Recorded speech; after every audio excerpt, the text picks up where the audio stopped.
बिस्मिल्लाहिर्रहमानिर्रहीम। अस्सलाम वालेकुम प्यारे बच्चों, कैसे हैं आप सब। उम्मीद करती हूँ कि आप सब खैरियत से होंगे। आज हम अपनी इस्लामियात का सबक नंबर 2 हज़रत मोहम्मद मुस्तफ़ा ख़ातमुन नबिय्यीन सल्लल्लाहु अलैहि वसल्लम के अखलाक़ हसना पढ़ेंगे। प्यारे बच्चों, आपको पता है कि अखलाक़ हसना का क्या मतलब है? चलिए टीचर आपको बताएंगे। अखलाक़ हसना का मतलब है अच्छी आदत। आइए प्यारे बच्चों, हम हासिलात ताल्लुम देखते हैं। हज़रत मोहम्मद रसूलुल्लाह ख़ातमुन नबिय्यीन सल्लल्लाहु अलैहि वसल्लम के सादिक और अमीन होने को जान सकें, सीरत तैयबा की रोशनी में अखलाक़ हसना की पहलू को अपना सकें। प्यारे बच्चों, आप सल्लल्लाहु अलैहि वसल्लम दुनिया के सबसे बेहतरीन इंसान थे। आप सल्लल्लाहु अलैहि वसल्लम बचपन से ही अच्छी आदत के मालिक थे। आप सल्लल्लाहु अलैहि वसल्लम हमेशा सच बोलते, वादा पूरा करते, अमानतों की हिफाजत करते, जिसकी वजह से लोग आप सल्लल्लाहु अलैहि वसल्लम को सादिक और अमीन कहकर पुकारते थे। सादिक का मतलब है सच बोलने वाला और अमीन का मतलब है अमानत की हिफाजत करने वाला। प्यारे बच्चों, आप सल्लल्लाहु अलैहि वसल्लम नरमी से बात करते थे, बड़ों का अदब करते, छोटों पर शफकत करते और प्यारे बच्चों लोगों के साथ अच्छे तरीके से पेश आते थे। आपको पता है खातमुन नबिय्यीन का क्या मतलब है? खातमुन नबिय्यीन का मतलब है आखिरी नबी। आप सल्लल्लाहु अलैहि वसल्लम ने फरमाया है, मैं तमाम जहानों के लिए रहमत बनाकर भेजा गया हूँ। प्यारे बच्चों, आपने अपनी कोई सी 3 अच्छी आदत अपनी वालिदा को बतानी है। आइए प्यारे बच्चों, हम इस सबक की किताब पढ़ाई करते हैं। प्यारे नबी खातमुन नबिय्यीन सल्लल्लाहु अलैहि वसल्लम दुनिया के सबसे अच्छे इंसान हैं। आप खातमुन नबिय्यीन सल्लल्लाहु अलैहि वसल्लम बचपन ही से बहुत अच्छी आदतों के मालिक थे। प्यारे बच्चों, आपने इसी तरह से इस सबक की दुरुस्त लफ्ज़ से किताब पढ़ाई करनी है। तफहीम सरगर्मी नंबर 1, वालिदैन या साथिया इकराम की मदद से दुरुस्त जवाब पर टिक का निशान लगाएं।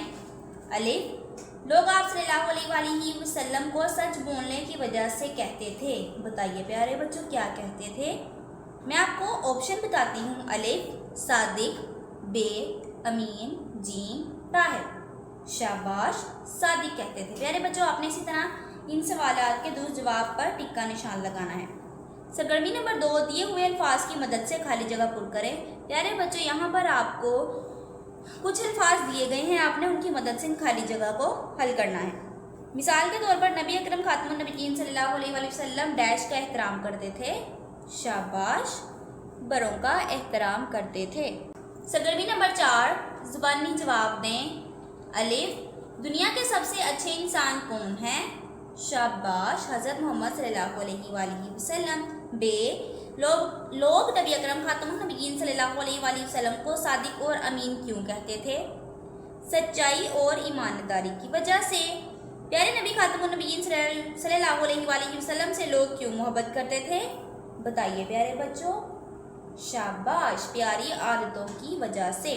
सरगर्मियाँ करने का काम। प्यारे नबी खातमुन नबिय्यीन सल्लल्लाहु अलैहि वसल्लम की सीरत का कोई वाक़या अपने अम्मी या अब्बू से सुने और ये वाक़या अपने बहन भाइयों के साथ या साथियों को सुनाइए। किरदार साजी। अच्छे बच्चे प्यारे नबी खातमुन नबिय्यीन सल्लल्लाहु अलैहि वसल्लम से मोहब्बत करते हैं। प्यारे नबी खातमुन नबिय्यीन सल्लल्लाहु अलैहि वसल्लम से मोहब्बत करने का मतलब है कि हम बुरे कामों से बचें और अच्छे काम करें। प्यारे बच्चों, बताइए क्या आप भी ऐसा करते हैं? शाबाश, हमें अच्छे काम करने चाहिए। अपनी अच्छी आदतों की फहरिस्त बनाइए। सरगर्मी नंबर 3, प्यारे बच्चों, आपका आज घर का काम ये है कि आपने प्यारे नबी खातमुन नबिय्यीन सल्लल्लाहु अलैहि वसल्लम की कोई सी 3 अच्छी आदतें यहाँ खाली जगह पर लिखनी हैं। पढ़ लिया है और देखते हैं कि हम इसके हासिलात ताल्लुम की तकमील तक पहुँच सके हैं। प्यारे बच्चों, हमने जान लिया है कि आप सल्लल्लाहु अलैहि वसल्लम को लोग सादिक और अमीन क्यों कहते थे। आप सल्लल्लाहु अलैहि वसल्लम का अखलाक़ हुस्ना कैसा था। प्यारे बच्चों, अपना बहुत सारा ख्याल रखिएगा। अल्लाह हाफिज़।